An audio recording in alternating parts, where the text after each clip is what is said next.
ladies and gentlemen, boys and girls, it is me, Brittany Brombacher. I just want to give you a quick heads up that my guest audio, who is fantastic and I love her more than anything, her audio completely kind of shit the bed. I'm just going to say it as it is. It shit the bed. So what I did is I grabbed the audio from our OBS recording, which is the video. And so if it's not up to par in terms of quality that you're accustomed to, I apologize ahead of time, but there was just literally nothing else we could do this week. But I think it's still a fantastic show. She's a lovely person, and I hope you enjoy. And I'll see you next week. Hey, by the way, that shirt looks good on you. Bye. What's good, everybody, and welcome to another episode of the What's Good Games podcast, your source for video game news, commentary, analysis, and funny stuff every Friday. I'm one of your hosts, Brittany Brombacher, alongside stand-up comedian and writer from Seattle who recently made Twitch partner Lisa Wallen. Wallen, whatever you want to call it. We're laughing, friends, because I told her before this, I said, I'm totally going to call you Lisa because that's your Twitter account handle.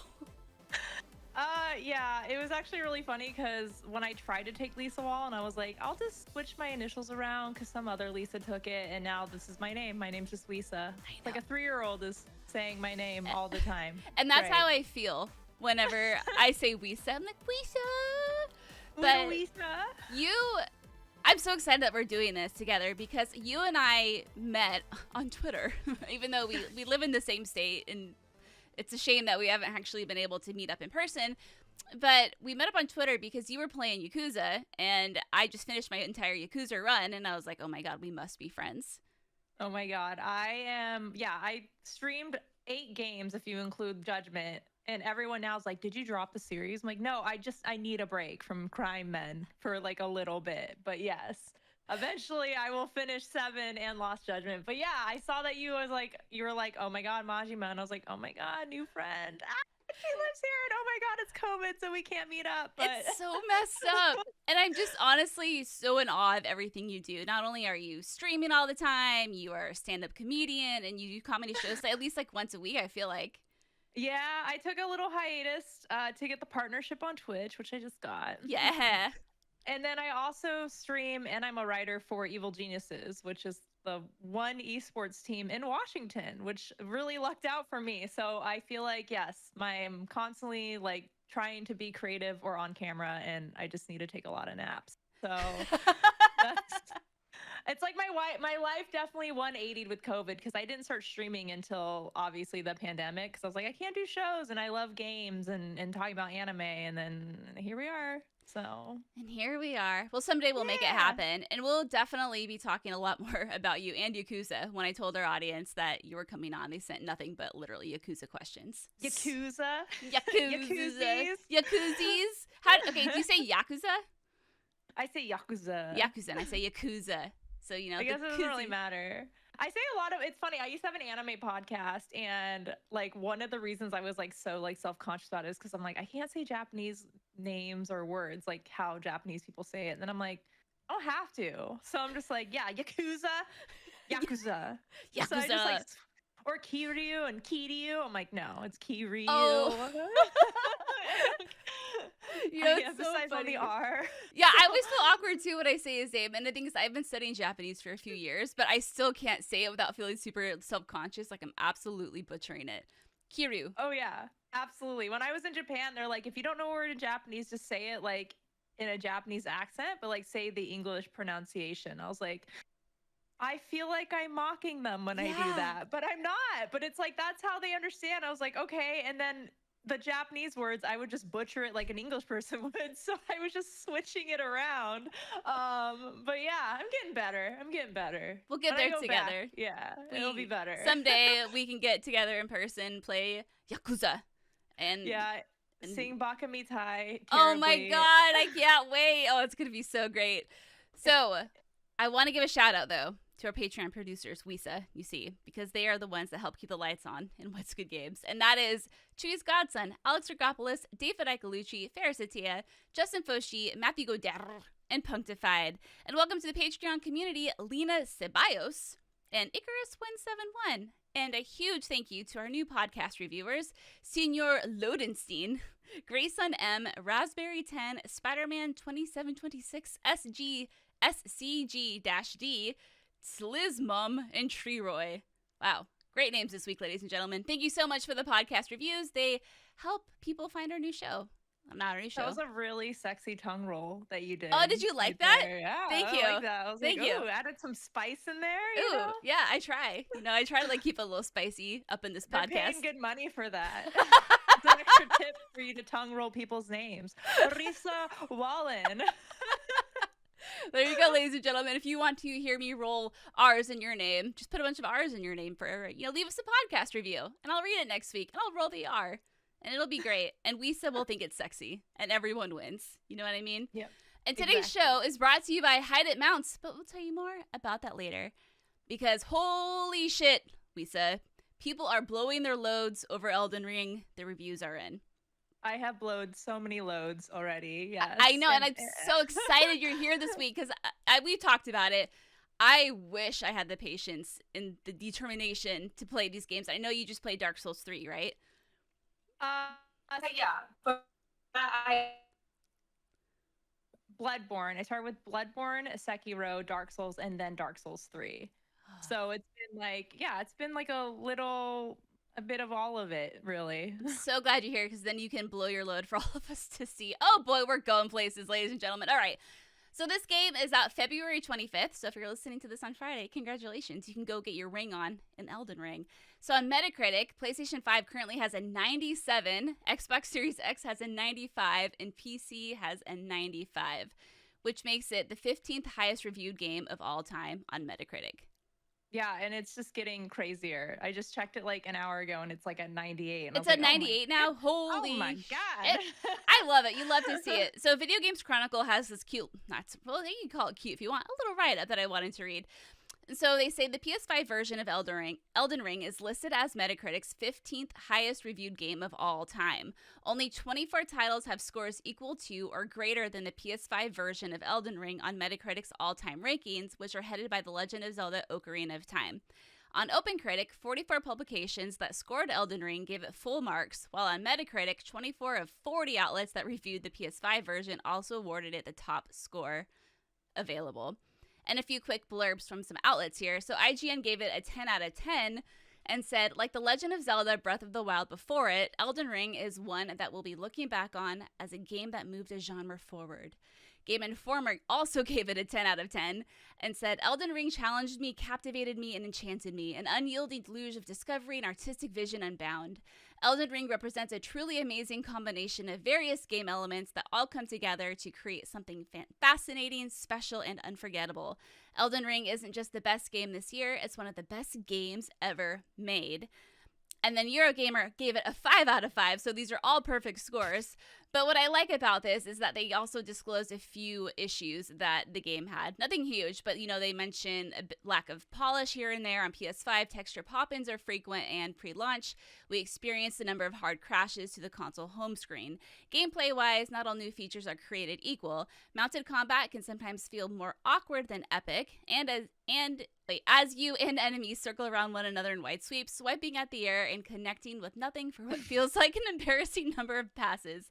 Additionally, item crafting and resource collection feel like inclusions drawn from other games rather than something that feels necessary.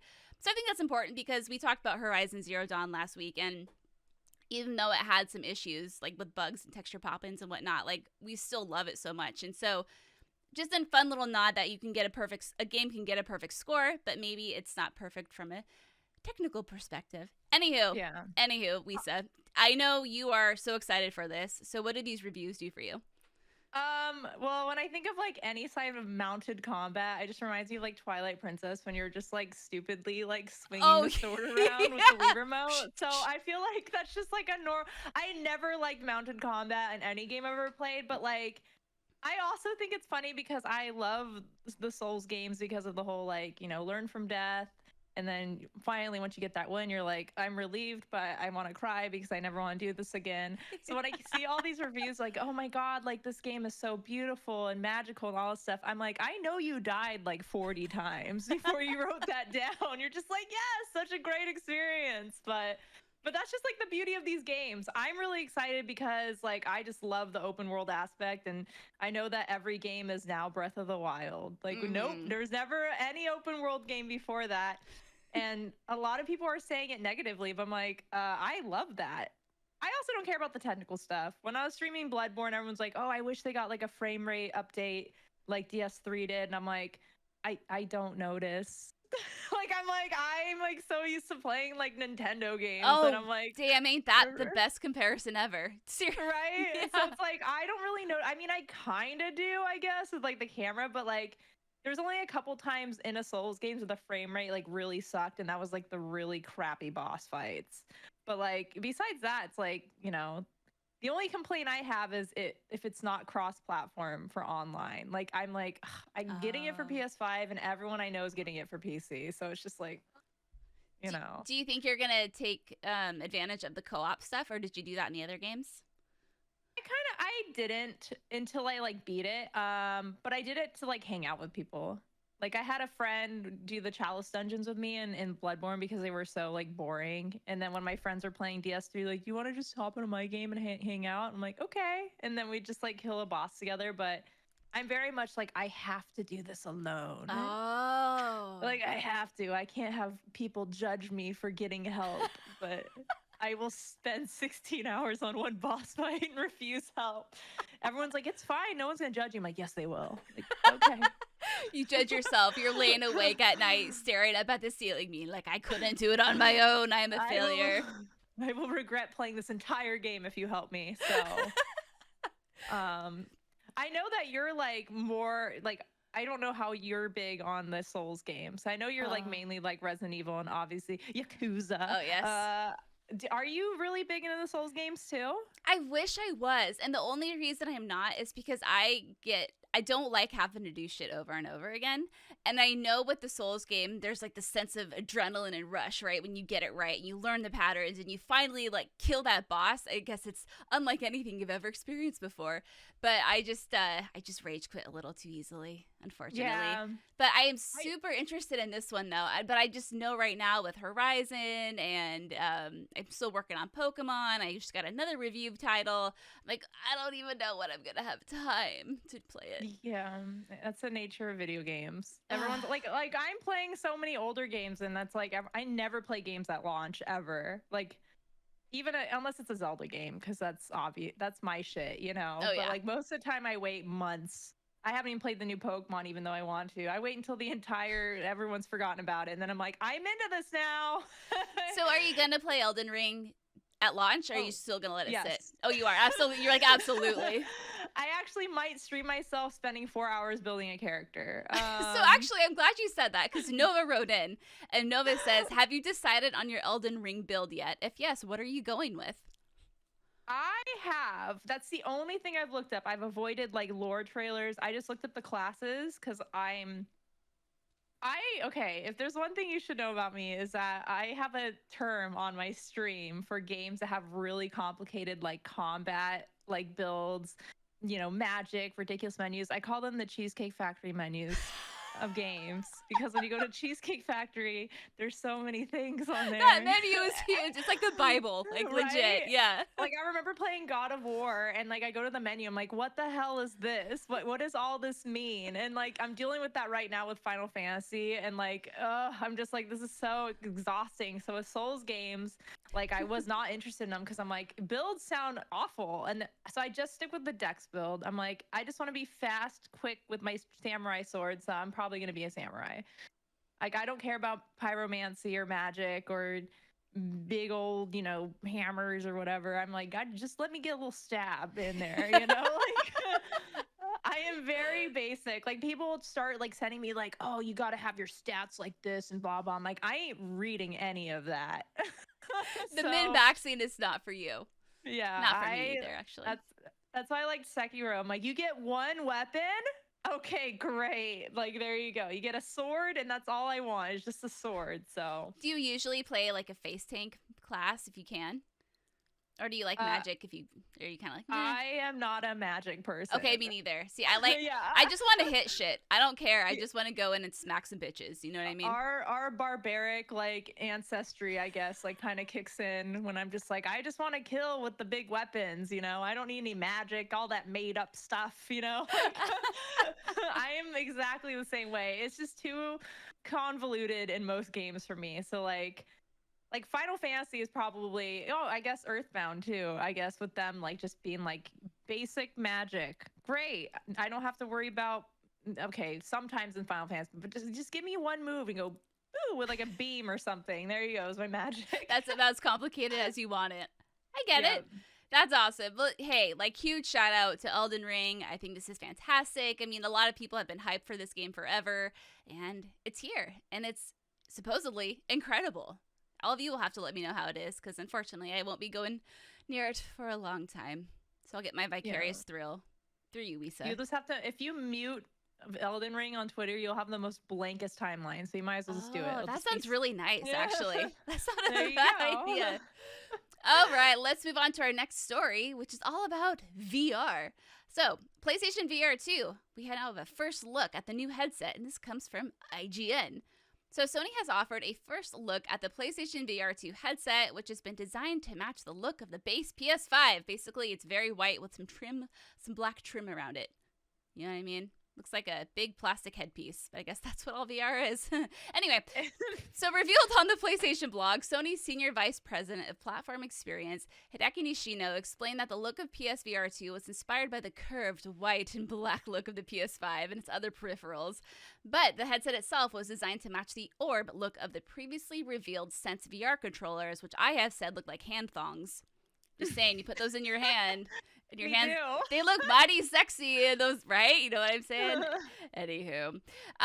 Okay, so Nishida went into more specific detail, saying that a key to the design is immersion, quote, to the point where you almost forget you're using a headset or controller. VR2 remains a balanced weight and adjustable headband, but adds a lens adjustment dial, a slimmer headset, and a reduced weight.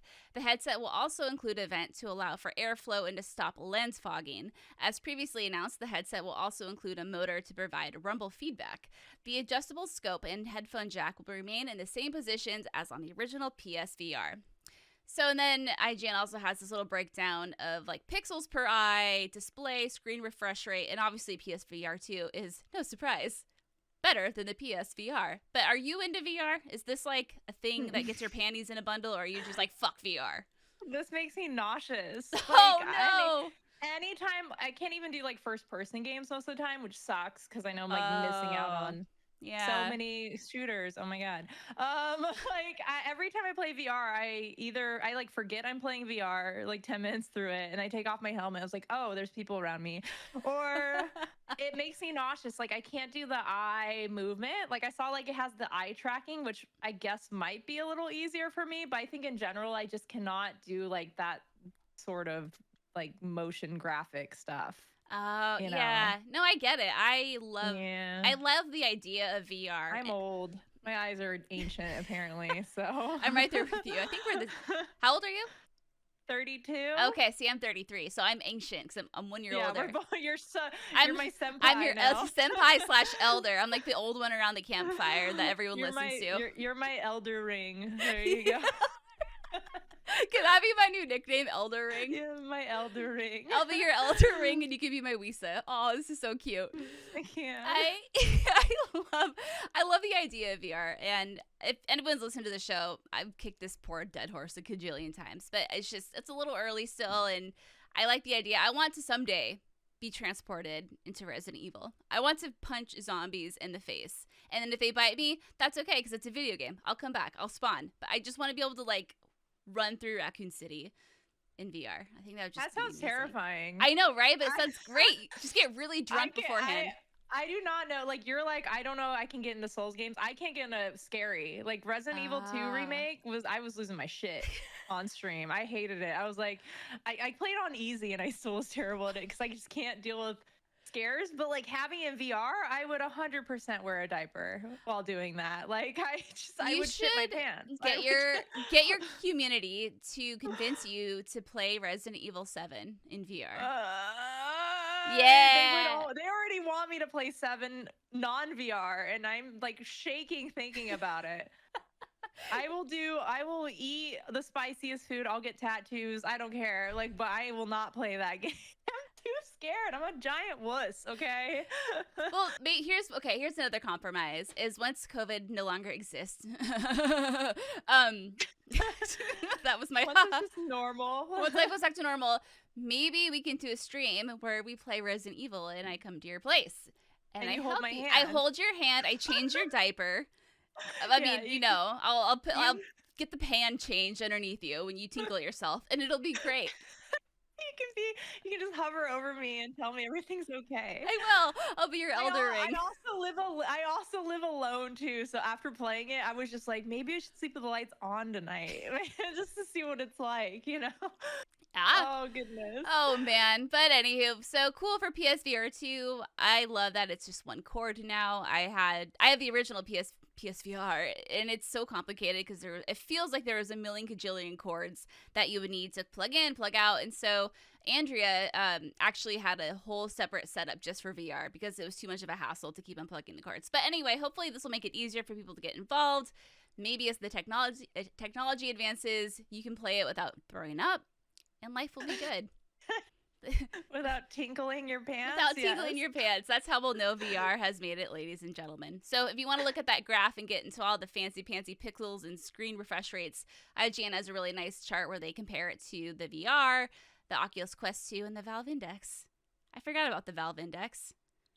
I forgot about everything VR. Last time I played VR was when Skyrim was announced for its 17th announcement on VR. And then I tried to play Beat Saber like 6 months ago drunk. I was like, this is the worst idea I've ever had in my life. Yeah. That's incredible. Maybe being sober might help. You know, I don't know. No, you know what? I've said this before. My concoction, my elixir of life, if you will, before I would play VR was a shot of whiskey, some water, and a little bit of caffeine. And for some reason, that was my anti-nausea drug. I don't know. It worked. It sounds like a hot toddy, but not put together. Like, and I think that, so, I mean, there you go. You know. It works, kind of. I got a little sick, but that's okay. Okay, moving on. We have a few in case you missed it. So let's talk about the little stories, if you will, of the week that we didn't want to dedicate a whole section to. First one. According to Bloomberg, Activision Blizzard Inc. will delay a Call of Duty game that has been planned for next year, which will be the first time the franchise will be without an annual mainline release in nearly 2 decades. The company is pushing off the release after a recent entry in the series failed to meet expectations, leading some executives to believe that they were introducing new versions too rapidly. And I always love this, said the people, who asked not to be identified because they weren't authorized to discuss the deliberations. The people. And then Activision reached out to IGN and said, we have an exciting... Oh, let me put my corporate voice on. We have an exciting slate of premium and free-to-play Call of Duty experiences for this year, next year, and beyond. Reports of anything otherwise are incorrect. We look forward to sharing more details when the time is right. And then, of course, IGN followed up and was like, but yo, does this mean that you're not having a mainline Call of Duty title next year? And they haven't responded. So you said that you can't play first-person games because you get nauseous, which... that sucks. I'm so bad at them, but I just say I'm nauseous so that people don't know that. Oh, okay. I mean, hey, that's a valid excuse. I'll buy it. No, in general, yeah. I think it's at the mix of like first person and like keyboard and like trying to do both at the same time. I just because you play on PC. No, I play on a controller. I just can't. But like when it comes to like actually doing like first person shooters, every single person has tried to teach me on keyboard and mouse, and I'm like, I can't do this and this at the same time. No, me neither. No, absolutely not. It's always makes me kind of like clench my ass a little bit at preview events when you go to them and it's a shooter and they're like, okay, we're gonna play it on mouse and keyboard, and I'm like, oh god, like that's just like unfair because I can't do shit on a keyboard. I can open up a Microsoft Word document, I can type out show notes for the show, but ask me to play a shooter on this, absolutely not. Right. I also, to me, it's kind of like scary games. Like my reaction time is just, I have like stoner brain. So like my reaction time is terrible. If someone sees me and shoots me, I'm like, I didn't know there was a person there. Like I'm not someone you want to play those games with. Like, I'm right there with you. I'm so bad at them also. I just put everything on easy. That's my anti-marijuana ad for the evening. You will not be good at video games in some aspects. You fry your brain for 15 years. Oh my god, I love it. So those are my notes about Call of Duty. That's great. No, that's brilliant. I mean, turn it into an ad campaign. But yeah, I mean, obviously, if we don't get a Call of Duty mainline game next year, I'm sure we'll still see something with a multiplayer component. But that would be a pretty huge department from what we've seen in the past. But now that, you know, Big Daddy Microsoft owns their souls, I don't know when that deal goes through, when it's even supposed to go through. Anyway, games take a long time to make. Who knows what's been going on with this behind the scenes, but we'll just find out next year. Piece of news that gets me all hot and bothered is that Larian Studios has said that they told PC Games N that 2022 is the last year of development for Baldur's Gate 3. I'm just very excited about this. I don't know, do you play Baldur's Gate? Have you played Divinity Original Sin at all? She's coughing. Sorry. No, it's fine. I did not drink water right. It's what hard. Games? Baldur's Gate and Divinity Original Sin. I haven't, no. They're really good. That was also, great. Did you show everybody we have the same water bottle? Oh, no, but we should do that. YouTube.com/whatsgoodgames. We have, and you know, I think Andrea might even have the same bottle as you, like the exact size and everything. It is beautiful. I love it. I love it too. It's very pretty. No, I have not played those games. Okay. Sorry. That's okay. I'll just have my little moment here. I'm really excited. Have it. I'm having it. I'm having it. So Divinity Original Sin, Divinity Original Sin 2, some of my absolute favorite games. The best play co-op, but you can play them single if you want. You probably aren't interested in them, Lisa, because you don't want any help from no one. You don't need no help. You're an independent woman who likes to lay in bed and go to sleep at night knowing that you did things on your own. But really great. I will let you help me in those games if I ever play them. Perfect. You're an exception. Wonderful. Elden Ring always can help. No. I won't go near that game with a 10-foot pole right now. So that's all you. Like, even if you wanted my help, I'd have to sorry, deuces you. But anywho, yeah, exciting shit. Go Baldur's Gate 3. Love you. I just want to bang everybody in that game. Thanks. And finally, The Legend of Zelda Majora's Mask will be available to all Nintendo Switch Online Plus expansion pack owners on February 25th, aka the Elden Ring release date. So you have a very hard question to ask yourself, friends. Do you play Majora's Mask or do you play Elden Ring? Who could say? Or you can be both. Or you could do both. Are you going to play this on your... Do you have a Switch? Oh, yes. Oh, of course absolutely. you do. Yeah, of course. Are you going to go back to Majora's Mask? Right here. Oh, yeah. I probably will. I'm replaying Ocarina of Time right now. Yes. While I'm simultaneously playing a bunch of other games, I will probably go to Majora's Mask when I'm done. I don't know if you were Instagram friends, but I posted a very drunken story about how I spent $50 on the Nintendo membership upgrade to play Ocarina of Time, which I already own on GameCube, N64, 3DS, like Wii U. I'm like, I already have 5 copies of this fucking game. Baby like, girl, what? preach it. Right? Like, that's how I feel about Majora's Mask. I didn't like the 3DS remake of it, or like HD remake, so I'm gonna definitely play the original again. Yeah, you know, I need to go back to Majora's Mask myself. The last time I played it was when it first released. I was 13 at the time, I think, around that age, and it was at the time, you know, I was hot and bothered over. I say Ocarina of Time, and I say Ocarina. You know, one of those things. Okra of Time. Legend of Zelda, Okra of Time, and it was just, you know, Majora's Mask was so different. I enjoyed my time with it, but it was just, you know, it's not like up there. But I think if I replay it, I might have a different perspective on it. So we'll see. Yeah, definitely a completely different formula than Ocarina of Time, but I also love doing side quests and collecting garbage. Those are like my 2 favorite things to do in games. So, and that game is all about collecting garbage and doing side quests. There's only 4 dungeons, which means like 80% of the game is like getting masks. Yeah. So, and depositing your rupees and staring as the moon gets closer and closer with this big old ugly face. It's sad as shit too. And I'm like, yeah. I was like 10 years old and I played it. I was like, I'm not depressed enough to play this. Like, I have to wait until I've gone through puberty and then I can come back. So, you know, what's the mask in Majora's Mask? It's one where Link dances. He does like the little twin dance. You remember that? Oh, that's like, I forgot the name of the mask, but yeah, it's the one with like the old man on it. I think it's the old man. Yeah. Like, and he does like a do. Yeah. I once memorized, not granted, it's not a very complicated dance, but I once memorized that dance and I did it at the end of my driveway for like a half an hour. New TikTok dance trend right here. Dance from Majora's Mask. Dude, yes. Hey, listen, a lot of stupid shit goes viral on TikTok. That could be it. That could be the next dance. Someone else do it. I don't have a TikTok because that would just be bad for everybody. Yeah, I don't need that. Yeah, just do it and let me know and give me the royalties of your success. Thanks. But ladies and gentlemen, I think that will do it for the news segment. There just wasn't a heck of a lot this week. Nothing like too big. Everyone smartly withheld all of their major news announcements because they knew Elden Ring was coming out this week, and they're like, "Don't even bother. Let's not Except even." for Horizon Zero, they were like, "Whatever. This is we'll just release God. it a week." Can we just talk about that?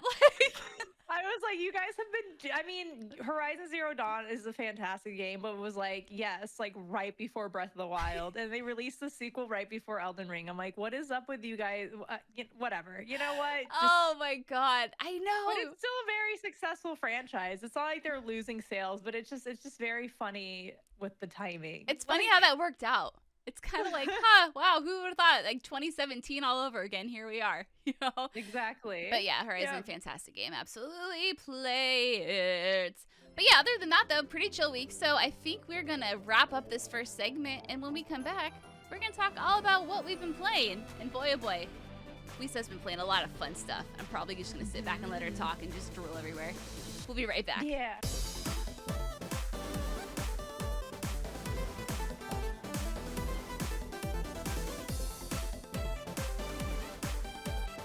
Welcome back to the show, ladies and gentlemen, to segment 2 of the What's Good Games podcast. Did you just spill all over yourself? I did. I just like gleeked on myself. That's a word people still use. Leaked or gleeked? Remember you need gleek? No. You like spit a little? Well, that's what I just did. So. I've never heard of gleek. You've never heard that term? No. It was such an early 2000s term. Oh, man, no. Fuck, where was I? I don't know. You can Google it later. It'll probably take you to a MySpace account. I don't know, but I miss MySpace. Anyway, I just drooled, so that's good. Hey, youtube.com/What's Good Games for the amazing drilling content. Only here can you see Lisa drool. Great. It's great. So as far as what we've been playing, I cannot talk about what I'm playing right now, but what I can say, it's the complete opposite of Elden Ring. 100% opposite. Yep. Yeah. So thanks, dangle embargoes. But you have been playing a lot of really fun shit. But before we get to that, I want to let you know that this week's episode of What's Good Games is brought to you by Hide It Mounts. So Hide It Mounts is the simple wall mount solution for everything you plug into the TV. From gaming consoles to streaming devices and more, Hide It has a mount for you. Hide It makes mounts for next-gen consoles like the PlayStation 5, Xbox Series X and S, and the Nintendo Switch. But it also makes it for older consoles, including the PS4 and the Xbox One family. You can also include in that list streaming devices and cable boxes, soundbars and speakers, and sporting equipment like baseball bats, snowboards, and more. And what makes Hide It special? All mounts are made from heavy-duty powder-coated steel for strength, durability, and protection. Not only that, each mount can be set up in minutes. So one Andrea Renee uses Hide It mounts in her house, and I asked her, I said, Andrea, please send me a testimonial. What has your experience with Hide It mounts been like? And this is what she said. We've been using and loving Hide It mounts for years in our house. Okay, she doesn't sound like that. She also said they are handy for mounting everything from consoles to controllers and go particularly well with wall-mounted TVs where you're trying to save space or to not trap your consoles in a heat box of a media center because we all know that jet engine sound consoles get when they don't have enough air circulation. She also said it's a great way to display some of the awesome custom consoles we've collected over the years. So if you want a Hide It mount of your own, you can go to hideitmounts.com/what'sgood to get a Hide It mount. That's hideitmounts.com/what'sgood to get a Hide It mount of your own. So I have Final Fantasy VII Remake, EarthBound, Slay the Spire, Ocarina of Time, and you just wrapped up Dark Souls 3. So where do you want to start, my friend? Well, clearly you want me to talk about EarthBound. I mean, yes, obviously. So. Like that was the choice I was okay, so this is incredible. So obviously, EarthBound, aka Mother 2, just got ported to Switch Online. Which I manifested because I was talking on my stream literally the day before it was announced. I said, I'm going to go take out my Wii U this weekend and download EarthBound. And then the next day they announced it for Switch. I was like, are you kidding me? Well, we can't thank you enough. Thank you. Yep. I was rocking my Mr. Saturn. I had him in my shirt. I had a shot of alcohol next to me, and I said if they announce it, I get to take this shot. And they did. And I took the shot, and it was glorious. And if they didn't, you just take the shot anyway. Exactly. I mean, forget ever happened. It was a win-win. It wasn't going to be a bad thing. So, have you played EarthBound before? Or, like, what made you want to play EarthBound? I mean, I've always wanted to play it, but, like, you know, I don't really emulate a lot of games, and they didn't release it portable for a very, very long time. So it was a good 10 years where it was out, and I couldn't get it unless I bought the physical copy, and you could not get the physical copy anywhere. Oh, God, no. It's so expensive. So I've always wanted to play it, mainly because of Smash Brothers. I think that was, like, a lot of people's intro to it, you know? Was Ness your main? No, but I really loved him. Yeah, I just thought he was a cutie patootie. My main was Pikachu and Link because that's who I am. Of course. But then so I did a couple. We used to do like these. Do you ever remember the Geeks Who Drink trivia nights? Did you ever do those? Oh yeah! Wow, yeah. We did the Nintendo one like 4 years in a row, and we always came in the top 3. And the group I was with, they would have like. Every person in my group, one person in my group would always be like an EarthBound person. Really? So every year I'd have a different person like sell me EarthBound. I was like, I'm gonna get it, and now I'm streaming it, and it's just as beautiful and amazing as I expected it to be. Really? Yay! Yeah, it's so hard. And I loved Undertale and Deltarune, which I also know were big inspirations for that. So hearing like little Easter eggs, like music wise, in Undertale from EarthBound, I can now recognize them, and I'm like. God. That's so awesome. It's always hard when you have a game as old as EarthBound and so unique as EarthBound because there's a reason that game launched with a player's guide, right? Like, and that's why I try to tell people, it's like, don't be afraid to ask questions with this game because it doesn't do a lot of hand holding. It's just kind of like, okay, here you are. And yeah, I mean, that's a really great example. If you enjoy Deltarune, Undertale, then you'll probably really like EarthBound because like you said, like that, where do you think the inspiration for those games came from? So how far are you right now? Like, give us a little recap of the story thus far, if you will. I just got to Threed, so I just got Paula, who I named all my characters because he only got 5 letters. I was like, I named him Dark Souls Bloodborne, and my dog's name is Sekiro because I was like, my brain is rotting. But I just got to Threed, which is like the zombie town. And honestly, like my favorite parts of the game is like a lot of people warned me. They're like, there's a lot of grinding because, you know, it's JRPG. And also like, you have to talk to a lot of NPCs. And I was like, all right. And every NPC has been so funny. Right? Like, there is one line someone said, it was in the library right before you get to Annette. And he says like, oh, there's a big, scary, strong monster blocking the tunnel. I wonder if he's stronger than my wife. Yes. And like, that is the fun. Like, I'm so glad like that quirky 90s like wholesome humor is like popular again. Like we definitely went past like the shock value, like edgy shit. And I'm just glad that's like, this is so relevant to who I am that it's great. And I also like, it's silly. It's the right amount of silliness. And I don't feel like it's too grindy. Like I probably will have to do some before I stream it tonight. Well, I guess this is 2 days ago. So I guess stream it 2 days ago. But yeah, I don't mind it that much. Music is so good. I really don't mind listening to the same like like the very jazzy bass, you know? Like it's so good. I love it. I'm so happy to hear that. It just it's I think I can say it's my favorite game ever. Like just 100%. And it's so special to me because my aunt got it for me when I was a little girl. She would house it for my parents and I when we'd go on our little like. I love that you're from Washington because I can just say these things and you can get it. We would go to Westport or maybe we would go to Ocean Shores for like a couple nights, you know. And so my aunt would house it and watch the cats. And one day we came home and then there was a big old box of EarthBound because EarthBound came in a huge box because the guide was included. A box of EarthBound. It's just a box of EarthBound, just a box of it on our kitchen table. And it just like, it's such a magical game. And the writing is some of the best writing, I think, in games. And it's just so unique and quirky and fun. And I think it still holds up today. I mean, the fact that you're playing and enjoy it, I think kind of, you know, lends some oomph to that. But yay, I'm so happy to hear that.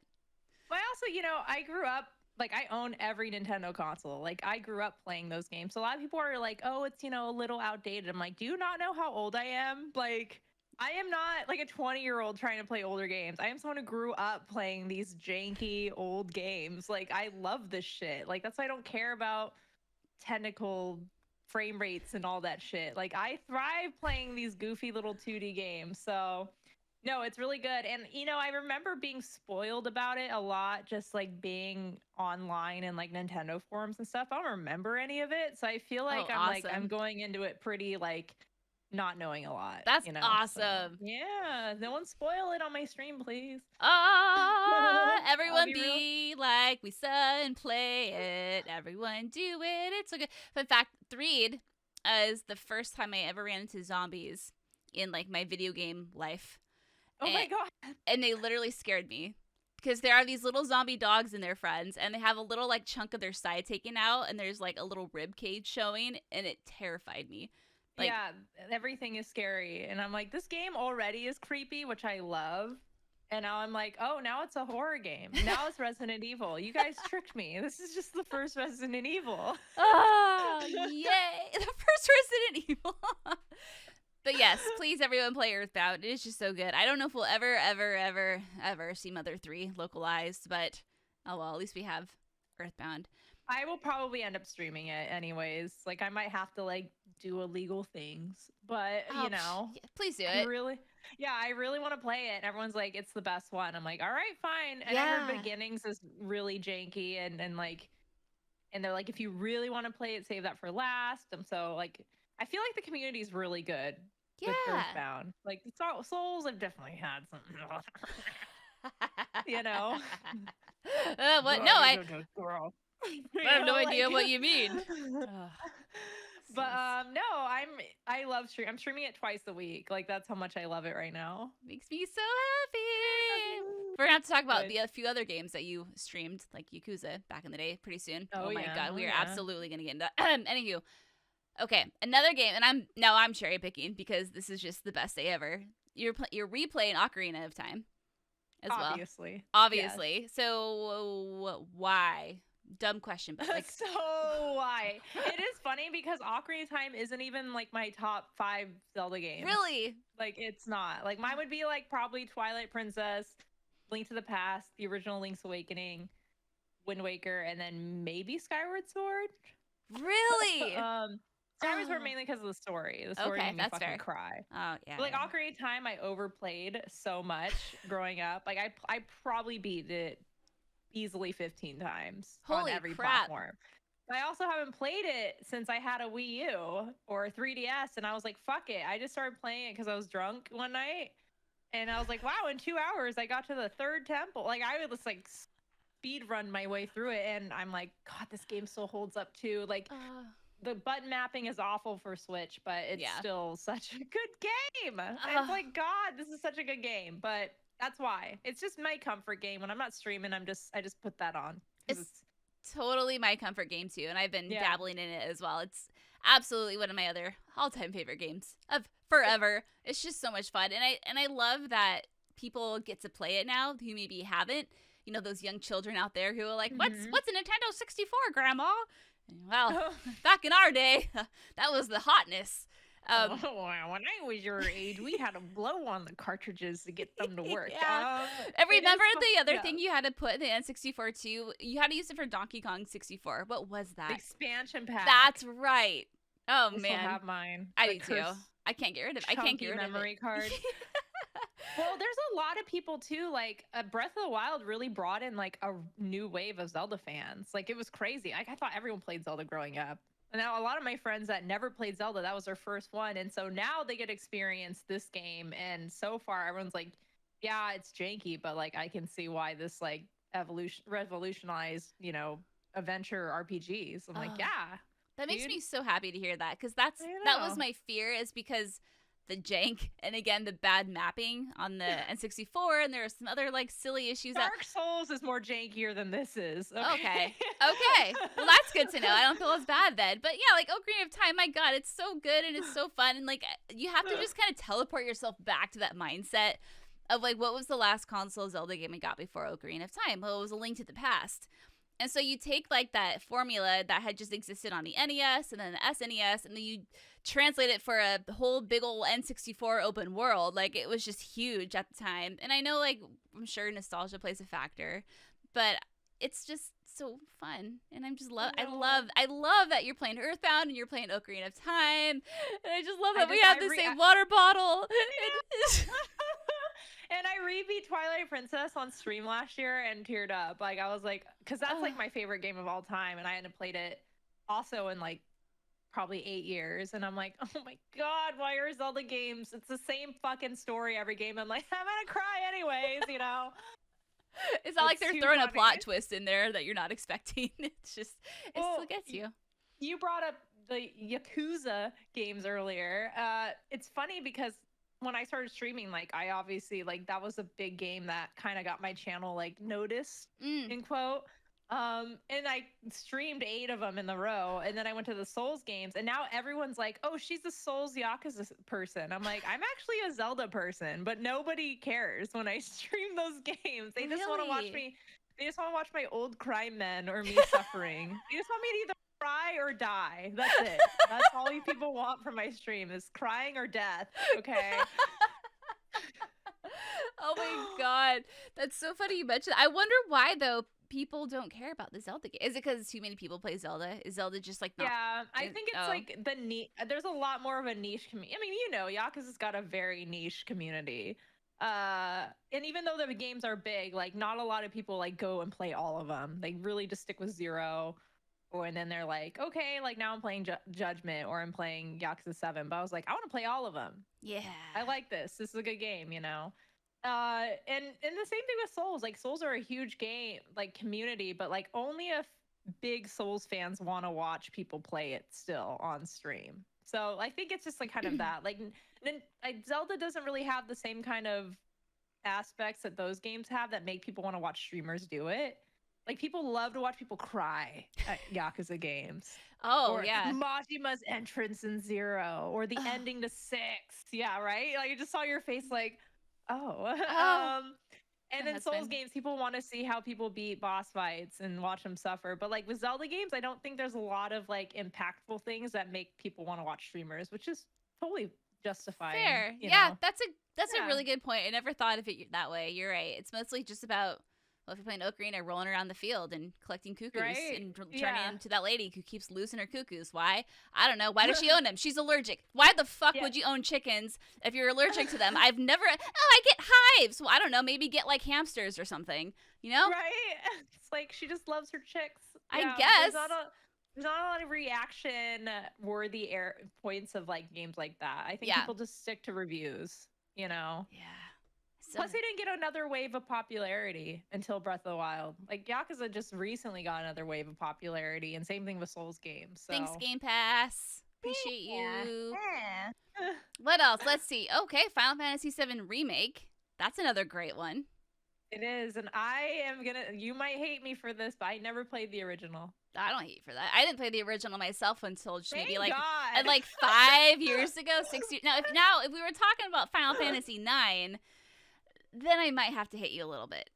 Yeah, I was never really into Final Fantasy. I played Final Fantasy 3, Crystal Chronicles for GameCube, which I think I would like a lot better now because back then I did not like it. And I think I just wasn't into like JRPGs back then.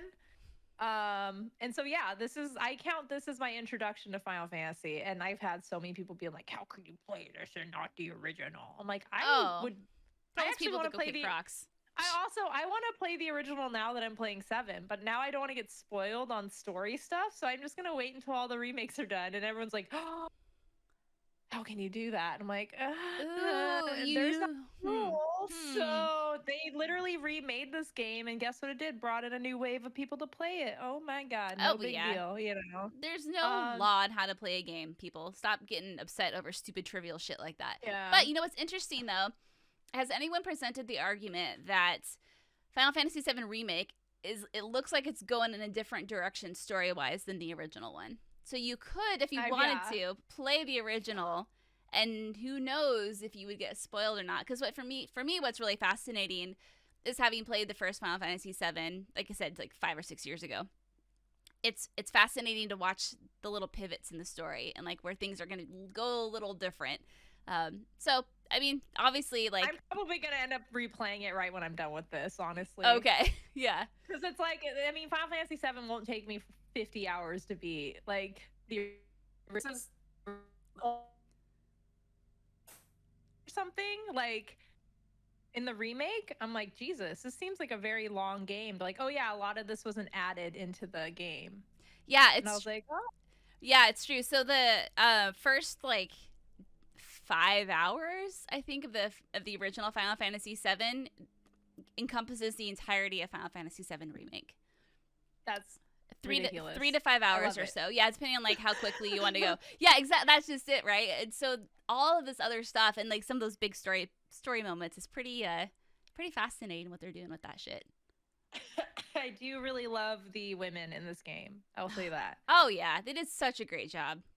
I'm on chapter 11, and I feel like, yes, the story is moving very, very slow, but that's also because it's like a 3-parter, or whatever parter, but it's good. I really like it, and the combat is annoying-ish, and I hate having to micromanage multiple characters. Again, stoner brain. Just give me a big sword. He has a giant sword. Let me just use the sword. But now all I want to do is play as Tifa. Like, I don't want to play as anyone else, but if I don't, they die. So it's just like, yeah, it's a lot. Like, I'm used to more of a turn-based thing, like Persona, you know? So it's kind of weird having a transition between turn-based and like regular, I guess. Regular, I don't know. Oh, I know exactly what you're talking. Yeah, real time. Yeah. Real time, yeah. So it's interesting, but I like it. Didn't they add EarthBound more though? Oh yeah, good girl. God, I love you. Did they add a mode to Final Fantasy VII where it's like more turn-based than not? Yeah, you have to choose at the beginning, and I didn't because everyone's like, you would like this more, and I'm like, I kind of wish I liked the other one, but yeah, it's fine, you know. Oh, so you can't change it after you start. Oh, interesting. Yeah, I don't know. It's I want EarthBound. I just want to play EarthBound. Like, she's like, Cloud's great, Tifa's great, but I just want like the zombie dogs and EarthBound and the quirky music. I just want to know if that monster is stronger than his wife. I just want to know. I want to meet his wife to find out. Okay, like. Oh my God! Again, another PSA: play the fuck out of EarthBound. It is just so good. So, okay, obviously you're playing all these awesome games. Final Fantasy VII Remake, a little newer than most, and then I'm assuming, like we talked about, Elden Ring will be your next your next shtick. That's the one that you're going to be playing next. Are you going to stream it, or are you just going to play that like by yourself? I'm probably going to stream it just because I've like streamed all of them and I like highlight them. But I don't feel like people are going to like, you know, this is my first game I've played at launch. So we'll see how it goes. I'm not really too worried about people like watching because I just want to get spoiled. Like, if 5 people watch me, I don't care. But if people come and spoil and tell me how to do things, like, then I'm like, don't make me hate these games. Because I had that when I was playing other Souls games, or they'd get like, oh, summon me and all this stuff. I'd be like, God, just like, the communities is what makes the experience for me. And I think that's what I'm more worried about. But I also have a feeling that Elden Ring seems to have like a bigger launch out of all the games. And I think that's just like social media wise, we have more access to it and we can see how people react. So I feel like people are going to be pretty cool about it. And if they're not, we'll see. Kick them. Be like, yeah, bye. Not, I have a thing that I tell, you know, as being, you know, we are ancient women. So when people come onto my stream and they're like, I'm assuming they're 15, so they'll like start saying shit to me. I'll be like, I will come find your dad and fuck him. Do you want me to do that? And then I'll marry him. I'll ground you for calling me a whatever on stream. So I will befriend your mom and send her these screenshots. You don't want to mess with me. Okay? I love that. I'm gonna start using that too. You're right, because we are ancient bitches now, so we can use that. Like, we can bang. Oh my God, we're so old. I know. When did this happen? I know, right? Like, that was when I was like, I can't play first-person shooters. Why? Because my eyes don't work anymore, okay? I have had a neck ache for 3 years now. That's all I know. Like, everything hurts in my body, okay? Oh, no. Oh, God. Okay, well, on that note, ladies and gentlemen, that's going to do it for this segment of what we've been playing, your dad. In the next segment, we will be talking to Lisa, And again, I asked everyone for questions, and it's all about Yakuza, so this will be a fun conversation. Oh God, of course it is. We'll be right back.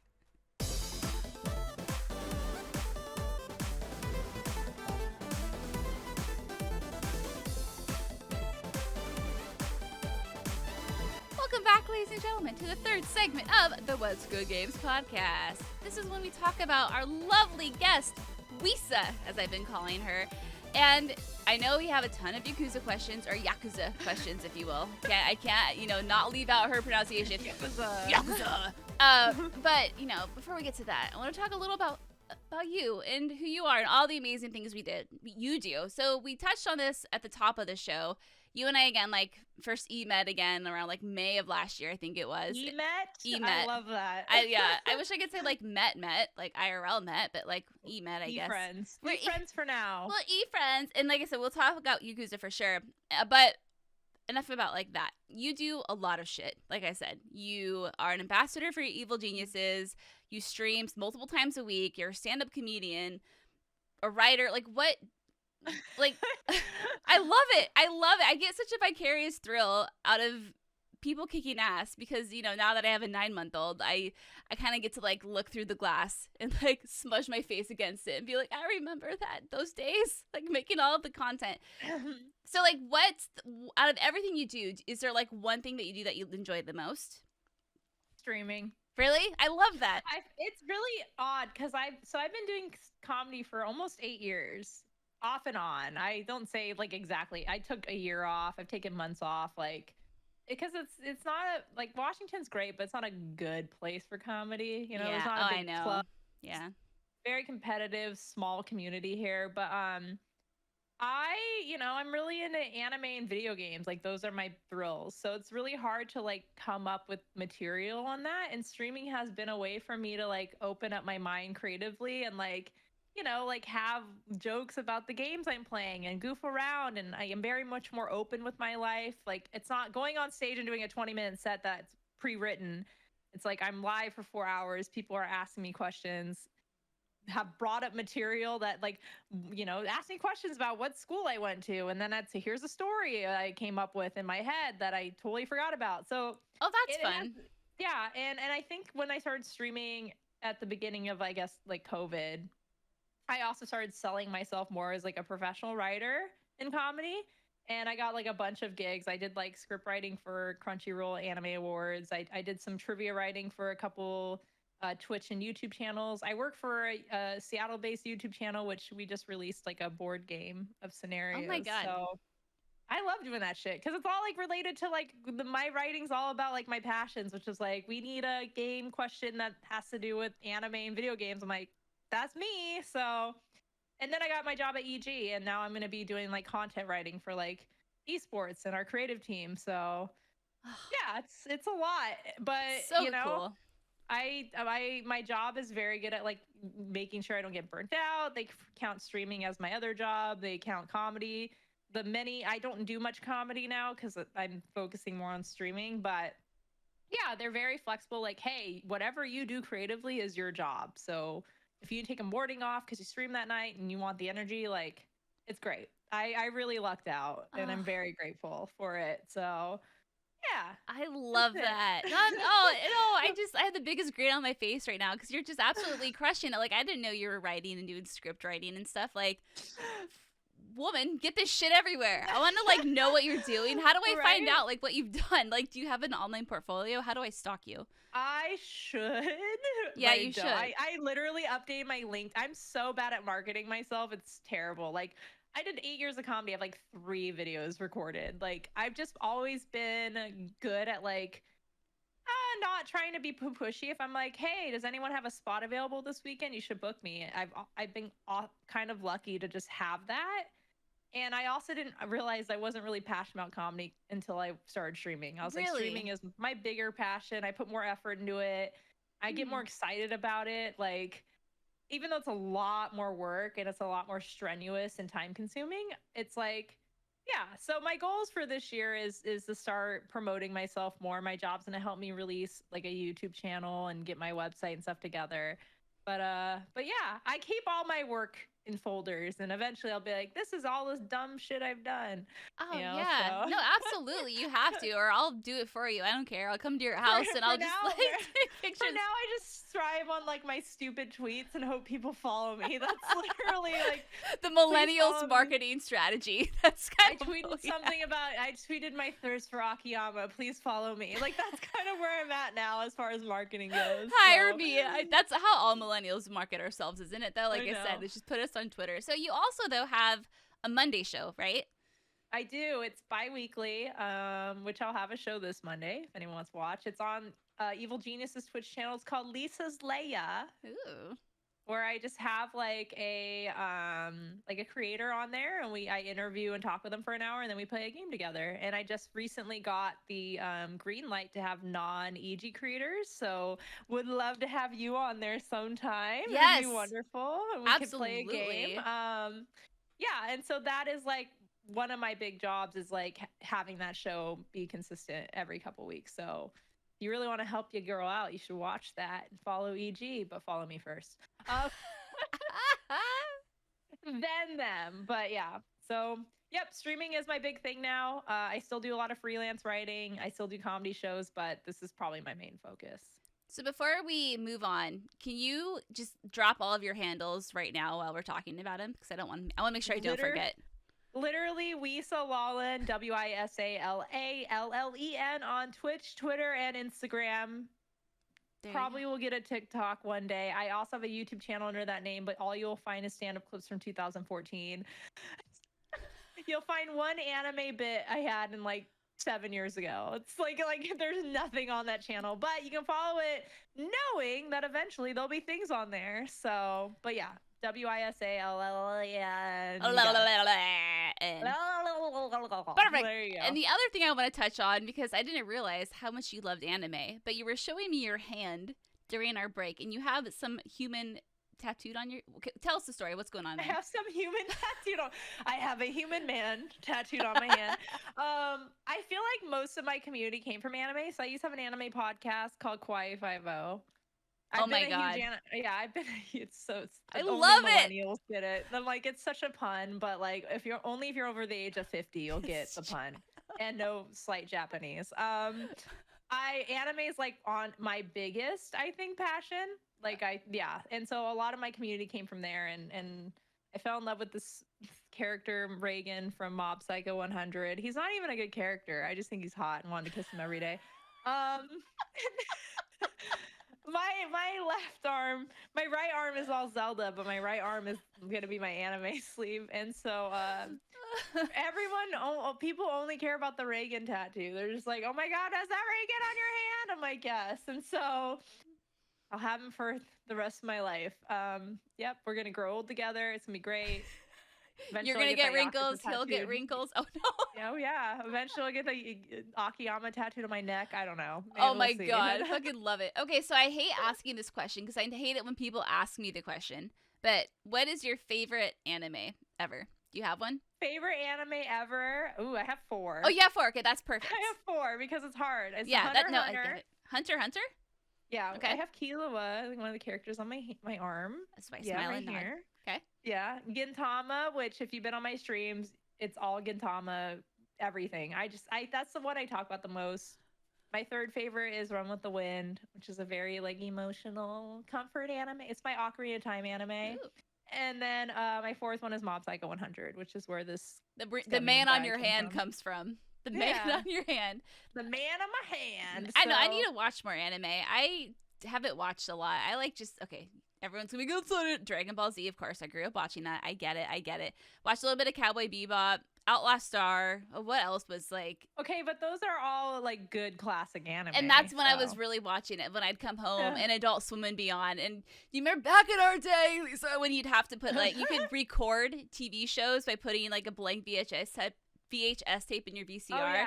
Yeah. I saw my Sailor Moon and Ramna VHS. Yes. Okay, so you remember. So this is how what you do back in the day, kids, is you would stick a blank VHS tape in your VCR, and then you could record whatever was on the TV. So I would, Outlaw Star, Cowboy Bebop, I think it was, Dragon Ball Z, Tenchi Muyo, I think was the other one I watched a lot of. Yeah.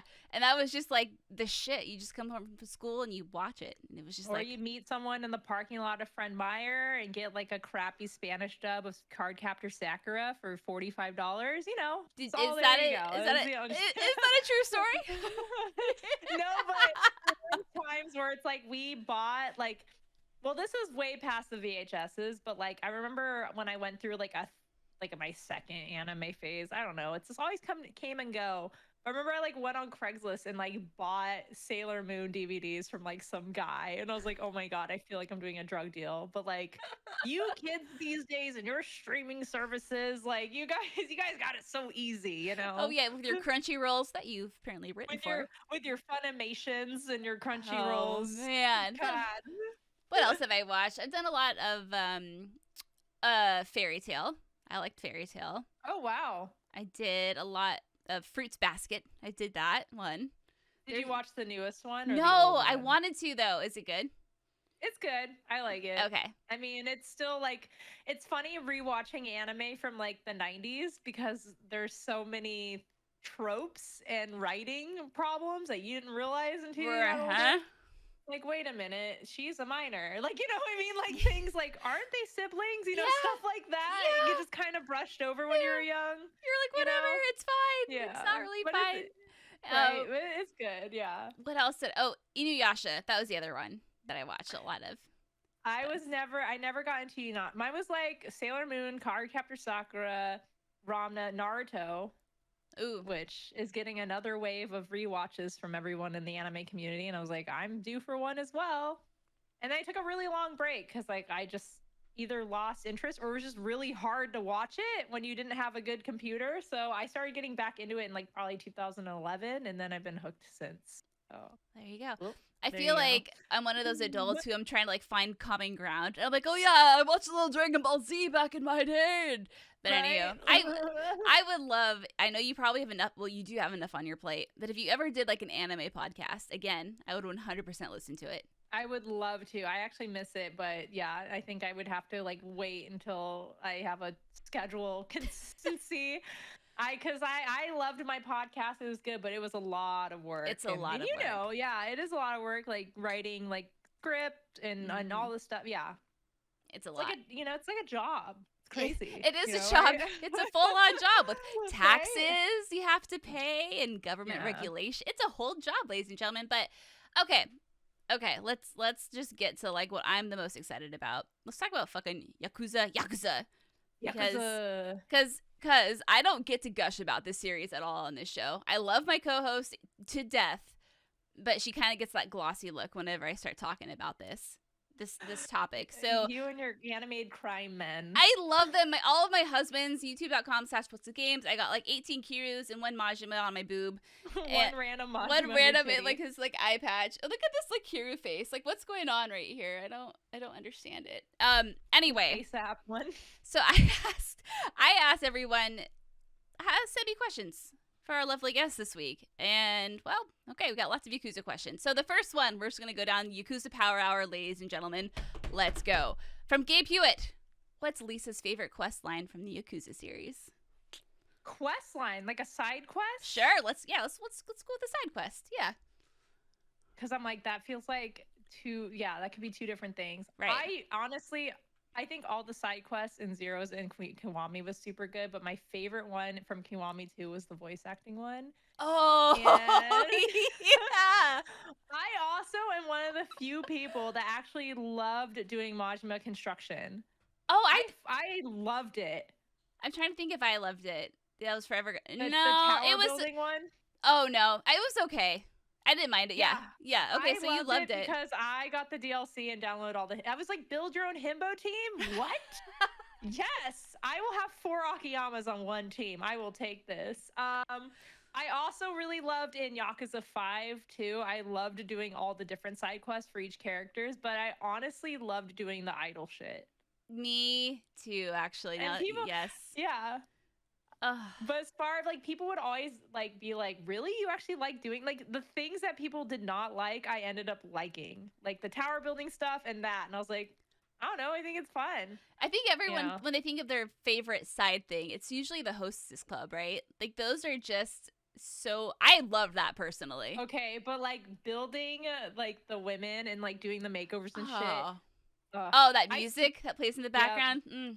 I wanna Be your girl. It's Yes, like exactly. the worst English lyrics ever that make no sense. Yes, But it gets stuck in your head.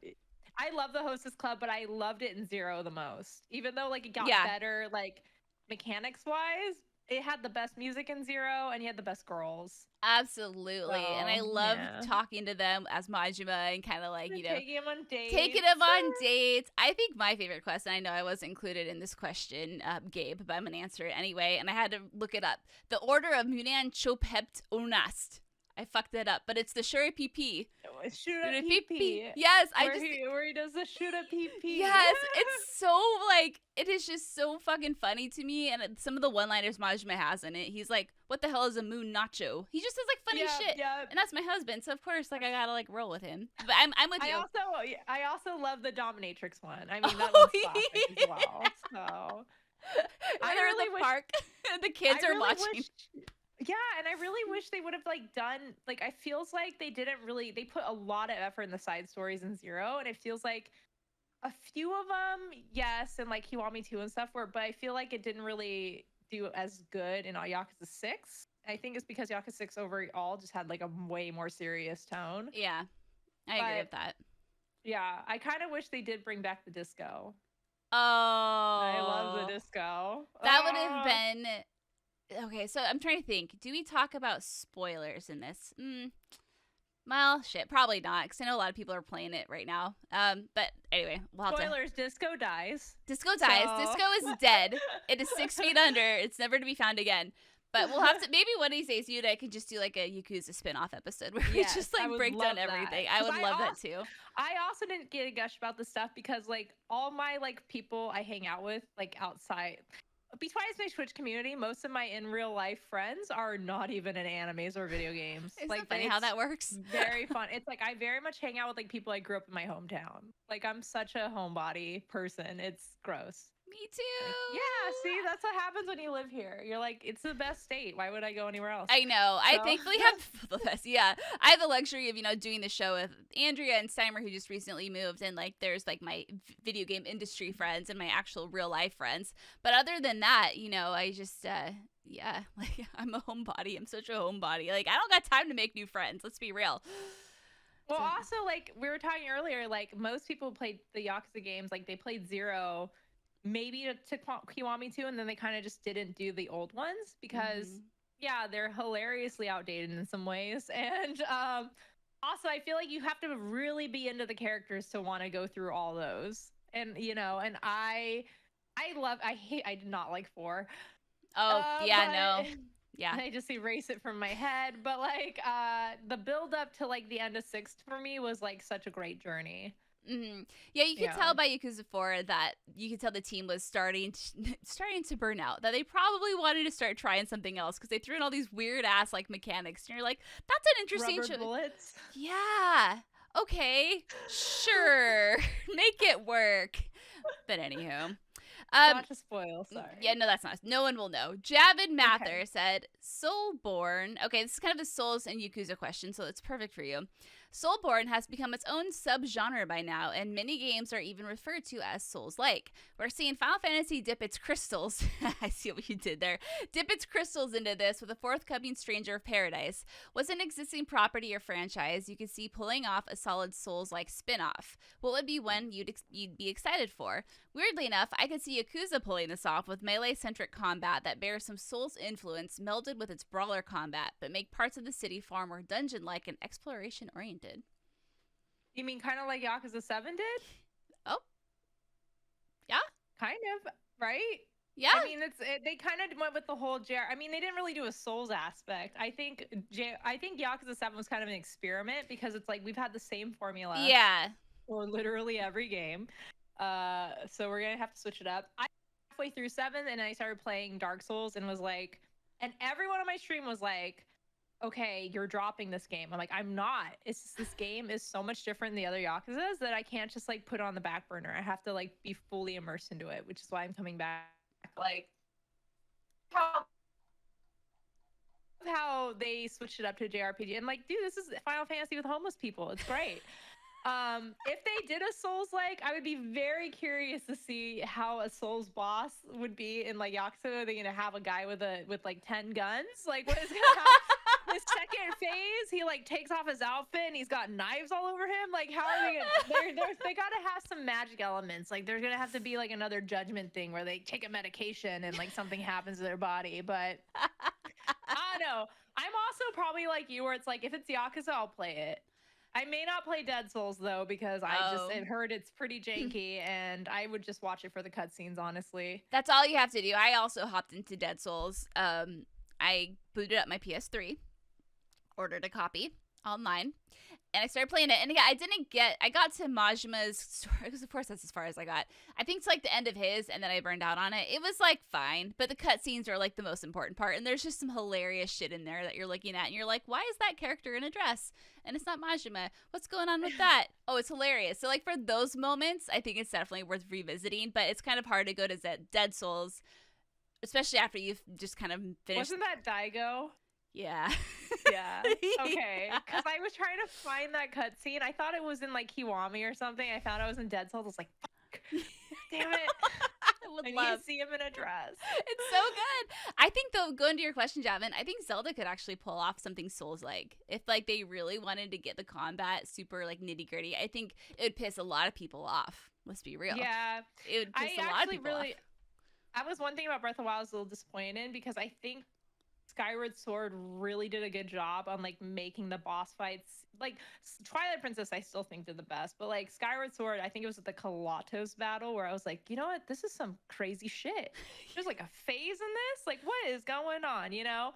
And the Demise battle at the end was epic. And then Breath of the Wild came out and I was just like, I love this game, but like I need these big epic boss battles. Like This is why I love Zelda. So if they were to do that, like I would personally not care, but I think because Souls is such a niche gameplay that people would hate it. They would hate it. Like imagine you die in Zelda and you lose literally everything. Like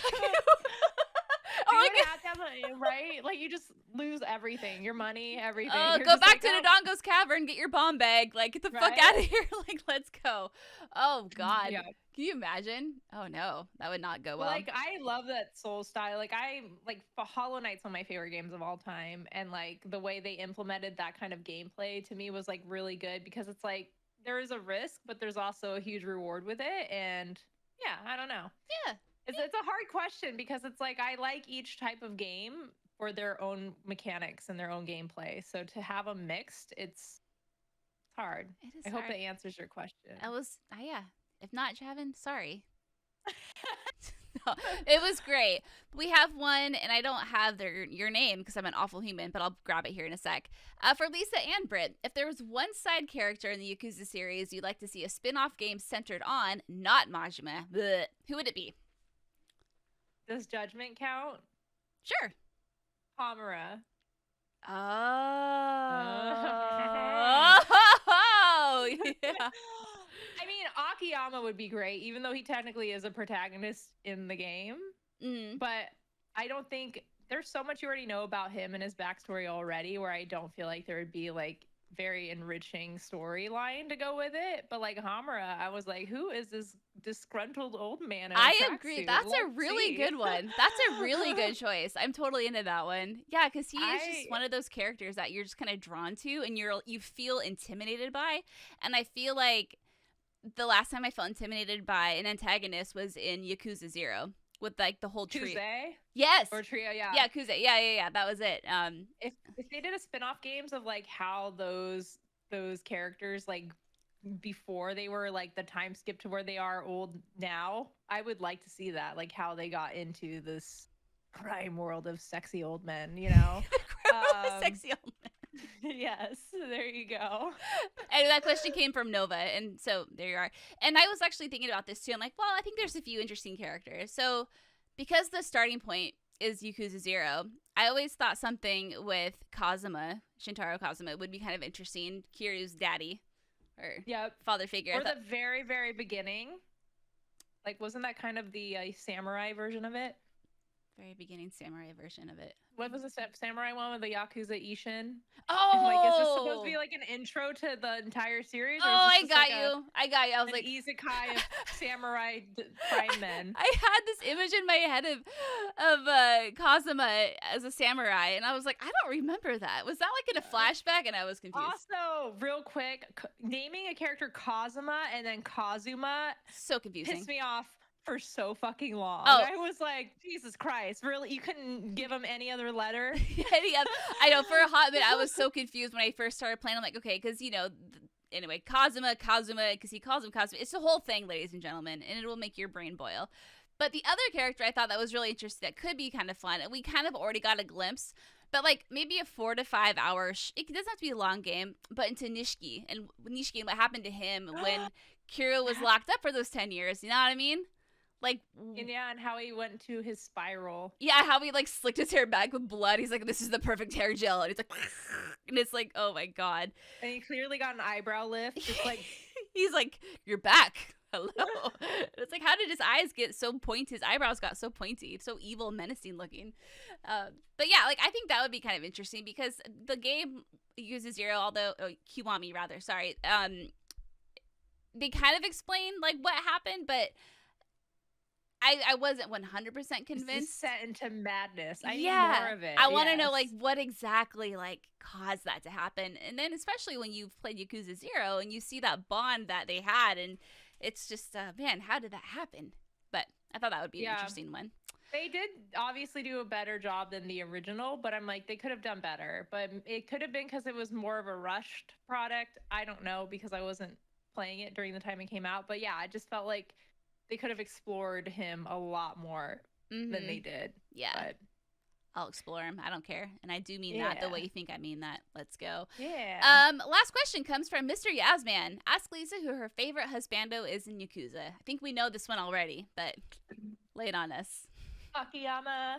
And not just because of Akiyama himself, but because I'm in love with his voice actor. Oh, okay. Yamadera. He always plays one of my, I have like 3 characters that he plays in animes that are my favorite characters. So the minute I heard that buttery voice of his, I was like, ooh, okay. His version of Bakami Tai made me quiver in many places. So I was just like, plus, I love just how goofy his character is. Even though he is a lot more of like a soft-spoken character, I'm like, you're a poor guy who got rich that still wants to be poor. Like, he's just such an interesting character to me. I would have loved to have more of him as a protagonist in 5, and I love that they brought him back in 6. But I was like, why are you homeless again in 6?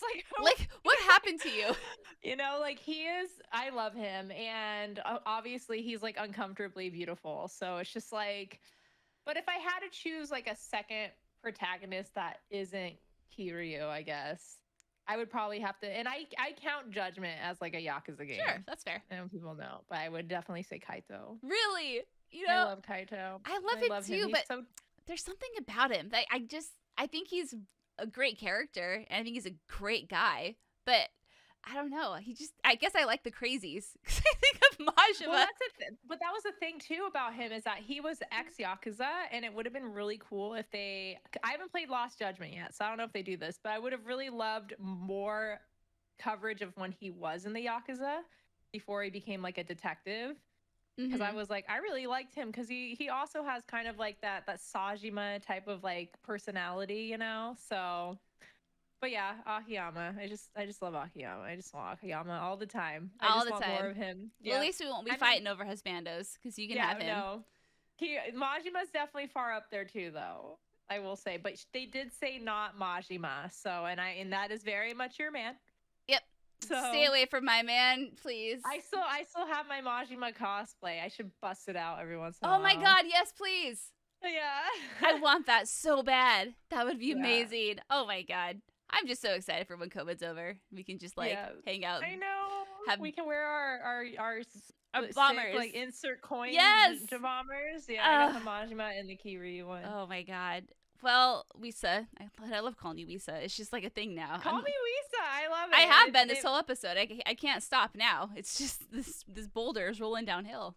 You know? Yeah. It's just a thing. This has been so fun, and I really feel like I could just talk to you forever and ever and ever. I know. But unfortunately, I have to go eat and stream, and you also have things to do. Yeah, I have a child that I have to keep alive. Yeah, you have a whole ass child to keep I have alive. a whole ass child that needs to like be kept alive. So we're gonna wrap it up for this week. But thank you so much for coming on the show this week, and I will drop all of your little social channels in the description. So if you want to follow Lisa on all of her platforms, please do. She's a lovely human, incredibly talented and great at what she does, and she definitely deserves far more eyeballs and clicks. And watch all of her streams, because God, she's so entertaining too. You are hilarious. I love watching you stream. It's like one of my favorite things to do when I'm walking on the treadmill. You're gonna make me sad. No, please don't. Because I can't hang out with you yet. I know. We'll do it. We'll do it. We'll make it happen someday. We'll have our little Resident Evil diaper stream or whatever. So. That's what we'll call it too, the Resident Evil diaper stream. Thank you all so much for listening, and we'll see you next week. Thank you. Bye.